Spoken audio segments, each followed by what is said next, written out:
Assalamualaikum warahmatullahi wabarakatuh. Perkenalkan nama saya Nunung dengan NIM 2233067, Prodi Manajemen Pajak Fakultas Ekonomi Universitas Negeri Padang.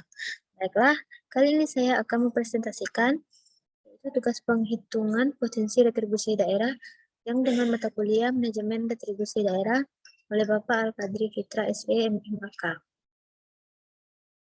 Pertama ada pengertian retribusi daerah. Retribusi berasal dari kata retributon Latin yang berarti pungutan. Secara umum, retribusi adalah pungutan dilakukan oleh pemerintah atas pemakaian prasarana atau pemanfaatan jasa yang disediakan seperti pemakaian jalan dan sebagainya. Menurut Undang-Undang Nomor 28 Tahun 2009, retribusi daerah adalah iuran dibayarkan oleh rakyat kepada daerah yang dapat dipaksakan yang mendapat prestasi kembalinya secara langsung, misalnya retribusi perizinan tertentu yang penerapannya berlaku umum.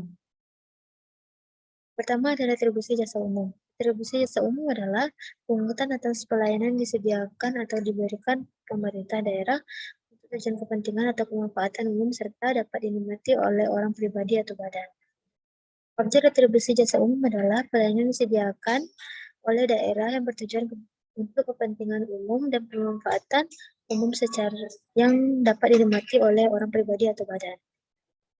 Jenis-jenis retribusi jasa umum adalah yang pertama retribusi pelayanan kesehatan, yang kedua ada retribusi persampahan atau kebersihan, yang ketiga ada retribusi KTP atau akte capil, yang keempat ada retribusi pemakaman atau pengabuan mayat, yang kelima ada retribusi parkir di tepi jalan umum, yang keenam ada retribusi pelayanan pasar, yang ketujuh ada retribusi pengujian kendaraan bermotor, yang kedelapan ada retribusi pemakaian alat pemadam kebakaran, yang ke-9 ada retribusi penggantian biaya cetak peta. Yang ke-10 ada retribusi pelayanan tera ulang.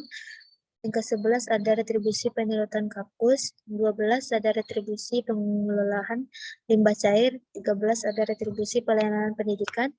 14 retribusi pengendalian menara telekomunikasi. Yang kelima ada retribusi pengendalian lalu lintas. Yang kedua adalah retribusi jasa usaha. Retribusi jasa usaha adalah pungutan atau pelayanan yang disediakan oleh pemerintah daerah dengan mengandung prinsip komersial yang meliputi satu, pelayanan dengan menggunakan fasilitas kekayaan daerah yang belum dimanfaatkan secara optimal. Yang kedua ada pelayanan oleh pemerintah daerah sepanjang belum dapat disediakan secara memadai oleh pihak swasta. Berikut ini adalah jenis-jenis retribusi jasa usaha. Pertama ada retribusi pemakaian kekayaan daerah, yang kedua ada retribusi pasar grosir atau pertokohan, yang ketiga ada retribusi tempat pelelangan, yang keempat ada retribusi terminal, yang kelima ada retribusi tempat khusus parkir, yang keenam ada retribusi tempat penginapan atau pesanggerahan atau villa, yang ketujuh ada retribusi rumah hewan potong, yang ke-8 ada retribusi pelayanan ke pelabuhan. 9 ada retribusi tempat rekreasi dan olahraga, yang 10 ada retribusi penyeberangan air, 11 ada retribusi penjualan produksi usaha daerah. Yang ketiga adalah retribusi perizinan tertentu. Retribusi perizinan tertentu adalah pungutan atas pelayanan perizinan tertentu oleh pemerintah daerah kepada orang pribadi atau badan yang dimaksudkan untuk mengatur dan mengawasi atas kegiatan pemanfaatan ruangan, penggunaan sumber daya alam, barang, prasarana, sarana, dan fasilitas tertentu guna melindungi kepentingan umum dan menjaga kelestarian lingkungan. Jenis-jenis perizinan tertentu adalah izin tempat penjualan minuman beralkohol, yang kedua ada retribusi izin mendirikan bangunan, yang ketiga ada retribusi izin gangguan, keempat retribusi izin trayek, yang kelima ada retribusi izin usaha perikanan, yang keenam ada retribusi perpanjangan IMTA. Penentuan tarif retribusi. Tarif retribusi daerah adalah nilai rupiah atau presentasi tertentu yang ditetapkan untuk menghitung besarnya retribusi daerah yang terutang. Tarif retribusi daerah dapat ditentukan seragam atau bervariasi menurut golongan sesuai dengan prinsip dan sarana dalam menetapkan tarif retribusi. Misalnya, perbedaan tarif retribusi untuk masuk tempat rekreasi antara anak dan dewasa. Perbedaan tarif retribusi ini retribusi kendaraan parkir di tepi jalan umum antara mobil roda 4 dan mobil roda 6 dan sebagainya. Struktur dan besarnya tarif retribusi daerah merupakan direksi pemerintah daerah untuk menetapkan dalam peraturan daerah untuk memperhatikan peraturan sektoral yang berkaitan dengan jenis retribusi tersebut.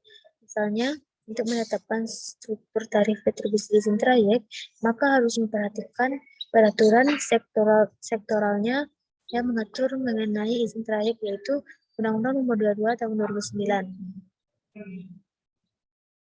Prinsip dan sasaran dalam menetapkan tarif retribusi daerah sesuai dengan Undang-Undang Nomor 28 Tahun 2009 adalah sebagai berikut. 1.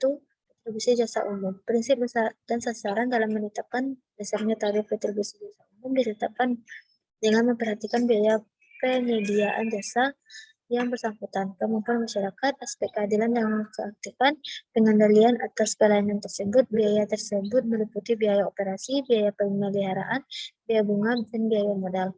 Hal ini menetapkan tarif sepenuhnya memperhatikan biaya penyediaan jasa. Penetapan tarif hanya untuk menutup sebagian biaya. Kedua, ada retribusi jasa usaha. Prinsip sasaran dengan menetapkan besarnya tarif retribusi jasa usaha didasarkan pada tujuan untuk memperoleh keuntungan yang layak, yaitu keuntungan yang diperoleh apabila pelayanan jasa usaha tersebut dilakukan secara efektif dan berorientasi pada harga pasar. 3. Ada retribusi perizinan tertentu.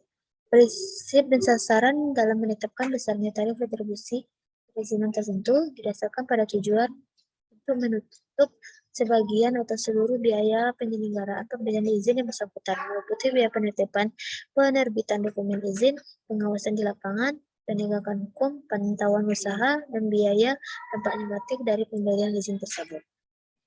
Perhitungan potensi retribusi. Konsep perhitungan potensi retribusi dapat dilakukan dengan pendekatan makro dengan menggunakan data sekunder seperti banyak yang dilakukan oleh ahli ekonomi karena sederhana dan efisien. Namun, studi dengan metode sederhana ini tidak dapat memberikan arah kebijakan spesifik yang harus dilakukan guna meningkatkan potensi. Oleh karena itu, dengan menghitung potensi retribusi ini juga diikuti dengan kajian berbasis makro guna mengetahui peluang dan hambatan yang terjadi di lapangan. Dengan demikian, berdasarkan basis ini, maka diharapkan pemerintah untuk membuat kebijakan spesifik untuk merealisasikan potensi menjadi realisasi. Metode penghitungan potensi retribusi meliputi 1. Pengklarifikasian potensi penerima retribusi daerah berdasarkan klarifikasi prima potensial berkembang dan terbelakang. Suatu retribusi digolongkan prima bila rasio proposalnya melebihi 1 dan pertumbuhannya melebihi 1 dikategorikan potensial. Jika rasionya lebih dari 1 dan rasio pertumbuhannya kurang dari 1 dikategorikan berkembang. Jika rasionya kurang dari 1 dan rasio pertumbuhannya besar dari 1, maka dikategorikan terbelakang. Jika rasionya prosesi lebih dari 1 dan rasio pertumbuhan kurang dari 1. Kedua, ada perhitungan potensial untuk jenis retribusi dengan data sekunder dengan menggunakan pendekatan metode tren atau perubahan perhitungan potensi yang dilakukan dengan menggunakan proyek statistik. Ketiga, ada metode penghitungan potensial retribusi yang juga dapat menggunakan pendekatan makro, yaitu dengan menganggap bahwa realisasi pemerintahan pada tahun terakhir adalah merupakan potensi retribusi pada tahun selanjutnya. Metode perhitungan makro, selain memperhatikan capaian realisasi pada tahun sebelumnya, juga memperhatikan pertumbuhan ekonomi. Yang ketiga, ada pendekatan lain yang akan dilakukan dengan menghitung potensi retribusi melalui survei terhadap volume atau frekuensi pelayanan yang diberikan dari objek-objek retribusi yang teliti. Penghitungan potensi retribusi pasar. Pelayanan pasar biasanya dilakukan oleh unit pelaksanaan teknis dinas atau UPTD pasar untuk menghitung potensi retribusi pelayanan pasar dilakukan dengan menggunakan data yang dilakukan oleh UPTD pasar dan melakukan survei. Data-data yang dibutuhkan adalah 1. Jumlah unit pelayanan yang ada di pasar seperti jumlah kios, jumlah los, dan jumlah lapak. Yang kedua ada jumlah hari yang digunakan oleh masing-masing unit untuk berjualan selama setahun. Yang Ketiga, tarif retribusi berdasarkan peraturan daerah yang berlaku. Terhadap pelayanan pasar dilakukan dengan cepat. Satu, menentukan pasar yang dihitung, menentukan jumlah luas kios, luas los lapak yang ada di pasar yang akan dihitung. Tiga, menentukan potensi retribusi bruto. Keempat, ada melakukan survei untuk menentukan jumlah kios dan lapak yang buka atau tutup. Menghitung potensi retribusi ideal dengan mengalihkan jumlah atau luas kios serta lapak dengan tarif. Yang keenam, adalah menghitung potensi retribusi berdasarkan jumlah kios dan lapak yang dibuka untuk mengalihkan dengan tarif. Potensi retribusi pelayanan pasar untuk penerimaan retribusi bruto selama 1 tahun dengan sebagai berikut. Untuk penerimaan pelayanan retribusi yang dilakukan harian, RPRPP sama dengan dalam kurung TRA kali 360 hari kali N, ditambah TRB kali 365 hari kali M, tambah TRC tambah 365 hari kali P. Keterangannya, RPP adalah potensi retribusi pelayanan pasar, LK luas kios, TRA tarif harian retribusi untuk setiap kios yang ada, N adalah jumlah kios yang ada, LL adalah luas los, TRB adalah tarif harian retribusi untuk los untuk setiap los yang ada. Yang M adalah jumlah los yang ada, LP adalah jumlah lapak, TRC adalah tarif harian retribusi untuk setiap lapak yang ada, dan P adalah jumlah tarif yang ada. Yang kedua adalah retribusi pelayanan parkir di tepi jalan umum. Pelayanan parkir di tepi jalan umum biasanya dilaksanakan oleh UPTD parkir yang pada Dinas Perhubungan. Data-data yang dibutuhkan untuk menghitung retribusi pelayanan parkir di tepi jalan adalah: 1. Peraturan daerah, 2. Luas tempat objek parkir, 3 adalah banyaknya kendaraan, 4 adalah lama parkir, 5 adalah lamanya penggunaan tempat parkir. Keenam adalah tarif parkir sesuai peraturan yang berlaku. Rumusnya adalah RPP sama dengan N1 tambah TP1 tambah TRP1 kali 360 hari ditambah N2 kali TP3 kali TRP3 kali 365 hari.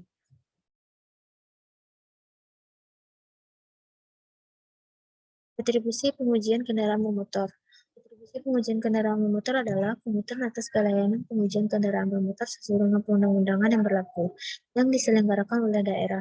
Pengujian kendaraan bermotor merupakan rangkaian dari kegiatan uji atau periksa bagian-bagian kendaraan bermotor, kereta gandeng atau kereta tempelan dalam rangkaian memenuhi syarat teknis yang lain. Dengan rumus PRPKB sama dengan JUK kali TR kali N hari dalam setahun. Yang selanjutnya adalah retribusi terminal. Retribusi terminal dipungut atas layanan diberikan pemerintah terminal menampung berupa penyediaan tempat parkir yang kendaraan penumpang atau bis umum. 4. Kegiatan usaha fasilitas lingkungan terminal yang disediakan atau dimiliki atau dikelola oleh pemerintah daerah. Dengan rumus PRT sama dengan JU kali TR kali N hari dalam setahun. Retribusi persampahan atau kebersihan. Objek retribusi pelayanan persampahan kebersihan diselenggarakan oleh pemerintah daerah meliputi pengambilan atau pengumpulan, pengangkutan sampah, dan penyediaan lokasi pembuangan. Dengan rumus PRPK sama dengan JU kali tarif bagi bulan kali 12.